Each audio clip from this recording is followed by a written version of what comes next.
the delegation at all? Why negotiate with the United States? Your top leadership has been assassinated. Why give the U.S. any face? Just dig in your heels, refuse to negotiate, and stand your ground. But that would be a mistake. If Iran took that approach, it would effectively be taking ownership of the entire crisis. Iran sees itself as the victim. In its view, it was the United States and Israel that imposed war on Iran and assassinated its top leadership. So in every international setting, Iran wants to emphasize that image to wear the mantle of the victim and tell the world, we are the ones who deserve sympathy. They are the aggressors. We are the victims. That is why, whenever there's an opportunity for negotiations, Iran has to participate actively and do everything it can to keep the talks alive. That is the line it cannot cross. That does not mean Iran is willing to give up everything in the name of peace. It means Iran will make every concession it believes it can afford to make. It will negotiate, cooperate, and send whoever is needed. If the U.S. wants a higher-level delegation, Iran will send one. Aside from the supreme leader whose involvement would create problems at home, Iran is prepared to send anyone else. It is willing to discuss any issue. Nothing is completely off the table. But Iran still has three fundamental red lines. First, Iran wants to return to the international community and be treated as a normal state again. That means the United States must lift all sanctions on Iran. Second, Iran believes there has to be a price for the strikes against its leadership. In Iran's view, control of the Strait of Hormuz is the foundation of its survival. So if Iran's parliament moves ahead with legislation imposing transit fees or tolls in the Strait of Hormuz, and those rules become institutionalized, then this is likely to become a permanent reality. There should be no illusions about that. Even if the United States accepted every one of Iran's demands tomorrow, this would probably not go away. As a result, the cost of shipping oil out of the Persian Gulf is likely to rise permanently. An increase of $1 or $2 a barrel may become the new normal. But at current prices, that is not especially dramatic. It amounts to less than a 5% increase. Daily market swings are often larger than that. And, aside from the Gulf states, which would obviously be unhappy, much of the rest of the world could live with the tour, even quietly welcome it. For countries like Russia, higher transport costs for Gulf oil make their own exports more competitive. The United States, as a major energy producer itself, may not be entirely unhappy either. In other words, 2 of the 5 permanent members of the UN Security Council, both major oil exporters, have little incentive to oppose this arrangement too strongly. That is why this new reality may be very difficult to reverse. That is Iran's second objective. Third, Iran wants to redefine its relationship with the Gulf states. In the past, many Gulf countries treated Iran as an outcast or an enemy.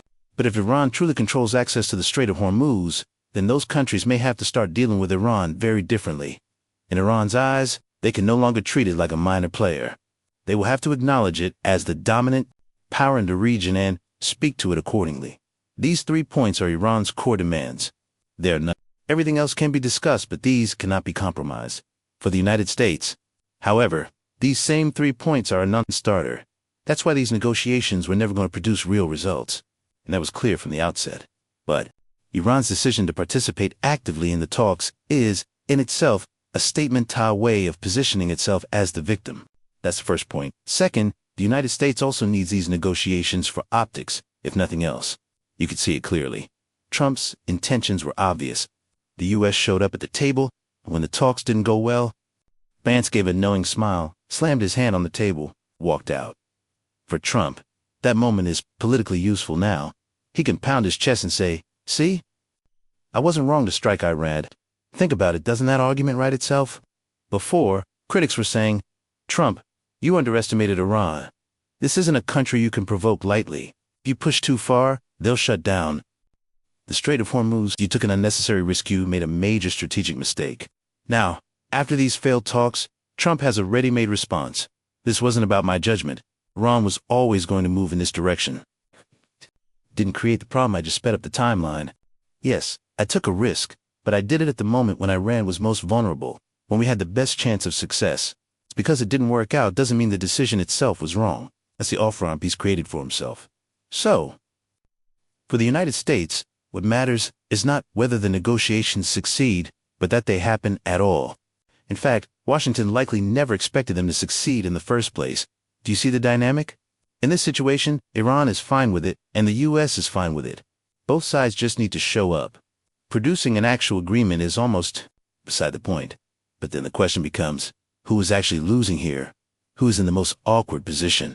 Don't forget this started as a joint effort by the U.S. and Israel against Iran. Yet now, the U.S. is sitting down with Iran, while Israel is effectively sidelined. In fact, during the talks, Iran is essentially signaling, Israel, stay in your lane. Don't interfere whether here or in Lebanon. In other words, you're not at the table, but the conversation is about you. And Iran is making that point very openly.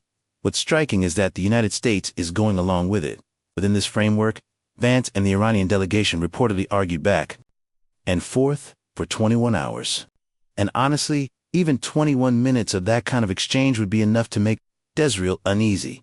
Those 21 hours send a clear message to the world about the hierarchy in the U.S.-Israel relationship, who sets the agenda and who follows. So going into these talks, Iran wasn't expecting concrete results. It just needed to be there. As the victim, it had to show up in every forum and make its case to the world.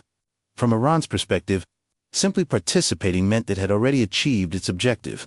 For the United States, the talks serve a different purpose. They provide an exit narrative.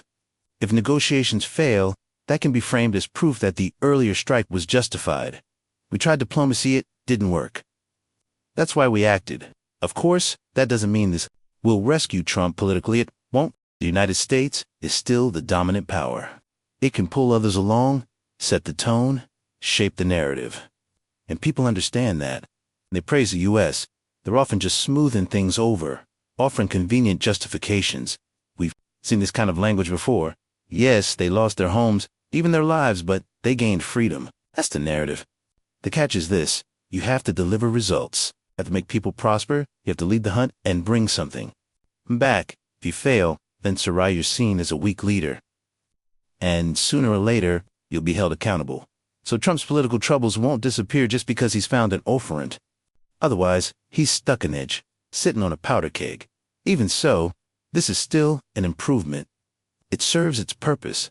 Once that objective is met, the pressure on Trump's external pressure won't be as intense, and internal divisions won't be as explosive. In fact, many of the visible conflicts can simply be brushed aside or kept out of public view. That's the biggest win for Trump's campaign. For his domestic politics more broadly. From that perspective, sending Vance to lead a 300-person delegation to negotiate with Iran is a perfectly acceptable move. In other words, it's a mutually convenient arrangement. But the most awkward position of all belongs to Israel. And more of them that, through these negotiations, the U.S. is effectively signaling to the world that you're the source of the problem. That Washington may have wanted to de-escalate, but you refused to back down, leaving the U.S. in a difficult spot. The very fact that the U.S. can sit down face-to-face with Iran at a high level, Israel simply isn't part of this conversation. Faced with that kind of pressure, Israel's likely to react strongly. And that leads to the biggest uncertainty right now. Even though the talks have broken down and both sides walked away on bad terms, the 2-week ceasefire is still holding. With a surprising level of tacit understanding, Trump has said that at 10 a.m. on April 13th, the U.S. would begin a form of military blockade cutting off Iran's external access, or something along those lines, but hasn't said anything about resuming strikes. The ceasefire still stands. And that silence is telling. Why? Because someone was left out of the negotiations as real during the talks. You could say Israel is showing restraint, looking at the bigger picture, not escalating in Lebanon, not provoking Iran. But now the talks have collapsed. So what happens next? If Israel does nothing, it risks looking weak, like it's being pushed around, unable to act. But if it breaks the silence during this fragile ceasefire and strikes first, then it steps directly into the spotlight. It's like walking onto a stage that's been deliberately cleared. The moment you act, you shatter the comment. It becomes obvious to everyone who escalated the situation. That's the strategic trap. So, when the U.S. and Iran engage in these so-called peace talks, or more accurately ceasefire negotiations, the party that ends up most exposed, most constrained, and under the most pressure is Israel. This, in many ways, is the first step in Trump's broader effort to pull back from the Middle East. As I've mentioned before, there are multiple strategic paths: high, middle, and low. The most aggressive approach would involve sidelining or even sacrificing Israel's position. What we're seeing now resembles that approach, although arguably it's coming too late to be fully effective. The window for maximum impact has already narrowed still. This appears to be the direction U.S. policy has taken. In the end, Israel is likely to bear significant costs. And those costs won't just come from U.S. frustration. Regional powers across the Middle East may also hold Israel responsible for broader instability and their own losses. That's the most difficult scenario for Israel and the one that leaves it with the least room to maneuver. But this story is far from over. What we're seeing now is just the opening act. Okay, the direction has been set through these negotiations. As for where it ultimately leads, we'll have to watch it unfold. All right, that's all for today. Thanks for listening. Thank you, everyone.